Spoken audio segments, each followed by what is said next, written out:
जरताज गुल की कल रिहाई इतना अहम मामला क्यों था, इस पर असल गुस्सा क्या है, इन्होंने क्या करना था जो अल्लाह ने बचाया। पाकिस्तान के मसाइल की सबसे बड़ी वजह मैं बार बार कहता हूँ, डालते हूँ, जिस वक्त भी अदलिया की तारीख लिखी जाएगी जरूर लिखा जाएगा कि एक तरफ पेशावर हाई कोर्ट का चीफ जस्टिस जिसने पूरे नक्शा बदल दिया अदलिया का, कि अगर किसी की ज्यादती हो और अदालत चाहे तो रोक सकती है, साबित किया। जज इस्लामाबाद से पेशावर आधी रात को आके इंसाफ दे गया। और एक तरफ लाइव स्ट्रीमिंग पे सारा सारा दिन सर्कस चला के लोगों में नामों पे ताने देना, हीरो की स्मगलिंग के मुलविस जाके जो लोग हैं उनसे, मतलब खैर छोड़े इस बात को। चीफ जस्टिस हाई कोर्ट जो है वो खैबर पख्तूनख्वा जिस बात की, तो मेरी बेटी क्यों कहा उसने कि मेरी बेटी है सरताज गुल, इसे किसी ने हाथ लगाया मैं जानूँ और पुलिस जाने, ये आम बात नहीं है। एक तो लाकानूनियत और अंधेरों में इस वक्त अदल की एक किरण है, एक तरफ पंजाबी वकील और पख्तून जज। अब देखिए इस मुल्क की हालत इस वक्त ये हो चुकी है कि हाफिज शरीफ, मौलाना, मुफ्ती, ये नाम काबिल इज्जत समझे थे, काबिल मजम्मत हो चुके हैं। काजी फायज की जो ऑब्जर्वेशन है इतनी खतरनाक ऑब्जर्वेशन है। देखिए कहते हैं 2002 में लापता अफराद की मौजूदा हुकूमत पर जिम्मेदारी नहीं, हम पुराने मसले हल नहीं कर सकते, लेकिन कहना ये चाहता है जिस दिन से मैं चीफ जस्टिस आया मैं जिम्मेदार हूँ, 11 अगस्त 2023 से आगे देखूंगा, पीछे मैं देखूंगा ही नहीं। इससे पहले कोई अगवा हुआ, करप्शन हुई, जनाब मैं नहीं जिम्मेदार, वो अल्लाह ठीक करे। लेकिन उसी सांस में जुल्फिकार अली भुट्टो का जुडिशियल कत्ल भी धूमधाम से टीवी पे बैठ के लाइव सर्कस चला के दिखाता है। अब ये जो जरताज गुल का मामला है, इस पे बड़ा अहम मामला था। तहरीक इंसाफ के लोगों को देखें, लिस्ट बनी हुई उनकी जिन पर शदीद गुस्सा रंज और तकलीफ है, शरियार अफरीदी, मुराद सईद, अली अमीन गंडापुरी, इसमें जरताज गुल का नाम भी था। ये इंतजार में बैठे थे एक दफा हमारे हाथ चढ़ जाए। अब जरताज गुल अरशद शरीफ की तरह शहादत से नहीं, अपनी इज्जत से डर रही थी। और मैं आपको हकीकत बता रहा हूँ, गिरफ्तार करने के लिए वैसे तो एक औरत और 2 पुलिस लेडी वो कांस्टेबल भेज देते, एक इंस्पेक्टर काफी था, एक गाड़ी में जाए आराम से बैठे। उसने क्या करना था, उसमें बंदूकें तो थी। इन्होंने वैशी भेड़ियों की तरफ जो हमला किया, पूरा पेशावर जाम कर दिया। जरताज गुल जानती है, और बहुत सी बातें मैं भी मजबूरी में आपके सामने नहीं रख सकता, लेकिन असल में हकीकत यही थी जो कल पेशावर हाई कोर्ट के जज इब्राहिम खान साहब को भी पता थी। इसीलिए वो खूनख्वार भेड़ियों के दांतों से निकाल कर लेके गए अपनी बेटी, इसीलिए कहा कि पुलिस तक ये पैगाम पहुंचे। अब यहाँ पे देखें लोग मायूस होंगे, लेकिन मैं आपको बार बार यही कहूँगा, आपने मायूस नहीं होना। अल्लाह ने बड़ी बड़ी ताकतवर और अजीम कौमें भेजी, पसंदीदा कौम बनी इसराइल भी थी, और पाकिस्तान इन अक़वाम के मुताबिक में ताकत के हिसाब से बहुत पीछे। अल्लाह ने खुद कुरान में कहा कि तुमसे ज्यादा ताकतवर लोगों को मैं पैदा कर चुका, और फिर उन्हें तबाह भी कर चुका। और अल्लाह ने यह भी कहा कि मुझे पूछने वाला कोई नहीं। अभी देखें फिरौन, नमरूद, यजीद, कारून, शदाद, हम तो यही जानते हैं, या आजकल Hulagu Khan, Genghis Khan, Roman empire है, बाइजेंटाइन है, अब्बासी, उमवीन को जानते हैं। लेकिन अल्लाह ने हमें बताया कि ये ताकतवर लोग अगर मैंने नहीं छोड़े तो ये छोटे मोटे यजीद फिरौन कहाँ बच सकते हैं। तो इसलिए आप लोगों ने ये चीज अपने ज़हन में रखनी है कि ये हर जालिम समझता है मैं हमेशा के लिए आया हूँ, लेकिन इनमें से कोई भी नहीं बचा। यहया खान, अयूब खान, सिकंदर मिर्जा, नाम है इनके पूरे, इंजाम देख ले।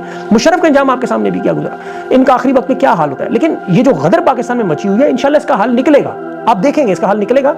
अभी तो ये बांग्लादेश हमारी कॉपी कर रहा है, हमने बांग्लादेश का मॉडल लगा, उन्होंने वहां हमारा लगा दिया। वहां 7 जनवरी को उधर इलेक्शन हो रहे हैं। अब शेख मुजीब जिसे पाकिस्तान में हम आज़ादी का इख्तियार मानते हैं आज, वो अपने मुल्क से वहां बेशक जो मामलात हुए शेख मुजीब पर वहां इल्जाम लगते रहे कि इसने हिंदुस्तान की मदद ली। इसमें और खान में सबसे बड़ा फर्क भी यही है। देखिए इमरान खान आज अमेरिका के सामने सर झुका दे सारे मामला ठीक, लेकिन शेख मुजीब के पास चूंकि 2 रास्ते थे, एक तरफ तो कायद-ए-आज़म को जिस तरह खराब एम्बुलेंस से, या लियाकत अली खान को दिन दिहाड़े इन्होंने रास्ते से हटाया, या फिर 65 में जिस तरह अयूब खान ने फातिमा जिन्ना के साथ, एक तो वो मामला या तो अयूब खान उसके साथ शेख मुजीब के साथ ये मामला होता, तो या फिर वो हिंदुस्तान से मदद लिया, उसने दूसरा रास्ता चुना, हिंदुस्तान से मदद ली, अपना मुल्क आजाद करवा लिया।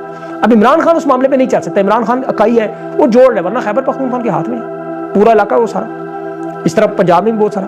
लेकिन बांग्लादेश की तरक्की जरूर हुई आज, लेकिन 7 जनवरी को उनके भी इंतखाबात हो रहे हैं, वहां भी national party BNP election boycott कर रही है। देखें तहरीक इंसाफ यहाँ नहीं कर रही। बांग्लादेश में निगरान हुकूमत बनाने का मुतालबा किया, यहाँ हम हटाने का मुतालबा कर रहे हैं। वहां शेख हसीना इस वजह से मुस्तरद कर रही है हुकूमत के 2006 में निगरान हुकूमत ने जो उस वक्त चीफ जस्टिस रिटायर हुआ, एक्सटेंशन देकर उसे 90 दिन में इंतखाबात कराए, लेकिन फौज ने सियासी जमातों को वहां शेख हसीना और खालिदा ज़िया दोनों को गिरफ्तार कर लिया, बाद में इमरजेंसी लगा दी। आज वो मामला पाकिस्तान में होने जा रहा है।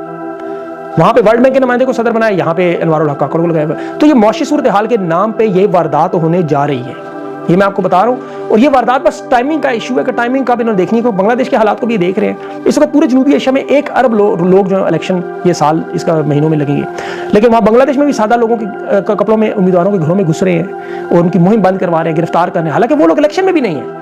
और यहाँ पे भी यही वारदात चल रही है, लेकिन यहाँ फर्क सिर्फ ये लोग इलेक्शन में मौजूद है और लोग कहते हैं हर सूरत में इलेक्शन में जाना है। तो ये बहुत बड़ा फर्क दोनों ममालिक में आ गया है। नफसियाती मरीजी दोनों तरफ ऊपर बैठे हुए। इलेक्शन का बाइकआउट देखें, ये इस वक्त लोगों के ज़हन में सवाल आया, इस पर मैं ये कहूँगा आप सोचे भी ना, इस तरह सोचे भी ना। हालांकि उधर बांग्लादेश में 10 करोड़ वोटर है, पाकिस्तान में यहाँ इनके पास तरीके साहब के पास 12 करोड़ है, तो ये सोचते भी नहीं है कि हमने कभी जिंदगी में इलेक्शन की तरफ जाना है। और इंटरनेशनल लेवल पे पाकिस्तान के साथ साथ बांग्लादेश और ईरान की भी बारी आने वाली है। आपको पता है ईरान में अब एक जो मामला चल रहा है बहुत बड़ा मामला है वहाँ, और बड़ा खतरनाक मामला है।